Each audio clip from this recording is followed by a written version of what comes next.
Туғрылықты әзірлік Самұрық-энерго халық IPO-ға акциялардың 25%-ын шығармақ. Экономиканың локомотиві жаңа теміржол экспорт ауқымын кеңейтпек. Мерзімінен бұрын межеге жетті. Қазақтелеком 200 елді мекенді 4G байланысымен қамтамасыз етті.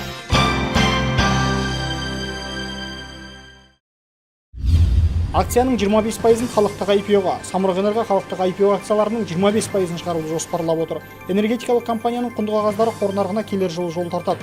Ауқымды бағдарлама есебінен түскен кіріс 14 инвестициялық жобаны жүзеге асыруға жұмсалмақ. Бұл туралы компанияның басқарма төрағасы Алмас Адам Сәтқалиев мәлімдеді. Айтуынша, жекешелендіру бағдарламасы аясында Самұрық-энерго акционерлік қоғамының құрамындағы 11 актив сатылады. Науқанның алғашқы кезеңінен жалпы сомасы 196 миллион теңге табыс түседі деп жоспарланған. Ал жекешелендірудің екінші кезеңі кәсіпорынға $1 миллиард қаражат құяды деп күтілуде. Қазақстан Түркменстан мен Иран арасын жалғайтын жаңа темір жолды алдымен Қазақстанда жасалған локомотив жүріп өтуі мүмкін. Локомотив құрастыру зауыты акционерлік қоғамының өнімі Түркменстан астанасы Ашхабадқа жеткізілді. Жаңа жолда қозғалыс жанданған соң Түркмен тарапы тағы 18 отырға сатып алмақ.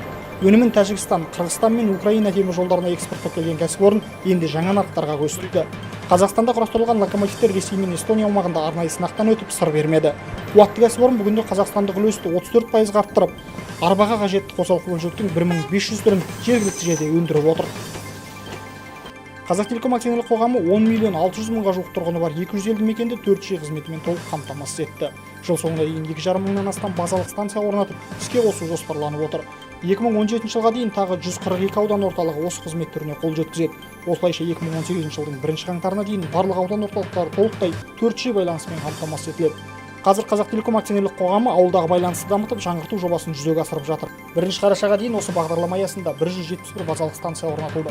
Сөйтіп 6100 ауыл телекоммуникациялық қызметке қол жеткізді. Қазір Қазақстандағы бүкіл ауылдық елді мекендердің жалпы саны 6744 екенін айта кеткен жөн. Біз бүгін Қатар мемлекетінде бүкіл әлемдік әл-ауқат қорларының форумына қатысып отырмыз. Бұл ұйым дүниежүзілік қаржы қорының бастамасымен құрылған. Бұл қордың қазір мүшесі 28 ғана біздің Самұрық-қазына сияқты компаниялар. Біздің Самұрық-қазына сияқты қорлар 100-ден астам болатын болса әлемде, соның тек қана 28-і қабылданған ұйым. Бұл ұйымға кіру үшін бірнеше өте қатал шарттар бар. Олардың ішінде мынау компанияның қаржылық тұрақтылығы, оның көлемі, оның ішкі механизмдері, қалай шешім қабылданады, оның ішінде оның барлығы сол белгілі Сантьяго қағидаларына сай болу керек. Осы тұстардың бәрін сараптап келіп, қордың атқарушы органдары біздің Самұрық-қазына қорын осы ұйымға мүше болуға лайықты деп тапты. Соған біз бүгін тиісті құжаттарға қол қойып, мүше болып сайландық. Мен ойлаймын, бұл өте қуанышты үшін оқиға.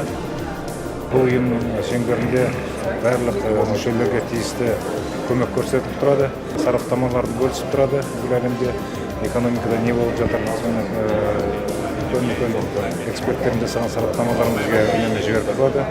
Одан кейін жақсы үлкен тиімді жобалар болатын болса, сол жобаларға бірге инвестиция салуға шақырып тұрады. 25 қараша корпоративтік хатшылар күні. Осы орайда Самұрық-қазына акционерлік қоғамы компаниялар тобының корпоративтік хатшылар кеңесі, Бәйтерек акционерлік қоғамындағы әріптестері және Қазақстанның корпоративтік хатшылар клубымен бірлескен отырыс өткізді. Алқалы жиында арнайы әзірленген корпоративтік хатшы мамандығының кәсіби стандарттарының жобасы талқыланды. Человек пришел, допустим, работать в службу корпоративного секторя.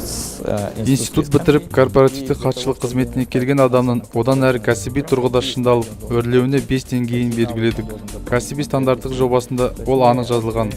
Енді оның базалық негізі деңгейін бастап, сарапшы деңгейіне жету үшін белгілі бір кәсіби біліктілікті меңгеру қажет болады. Яғни ол корпоративтік қаржы мен корпоративтік құқық негіздерін білуі шарт. Ұлыбританиядағы корпоратив хатшылар институтының 8 модульді оқыту тәжірибесі негізге алынған. Жиналғандар осы мәселеге қатысты пікір алмасып, кейін директорлар кеңесінің жұмысын ұйымдастыру, практикалық ұсыныстар атты кітап таныстырылды.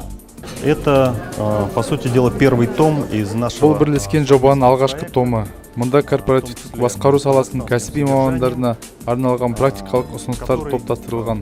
Ол корпоративдік басқарудың озық тәжірибесін енгізуге ұмтылғандарға пайдалы.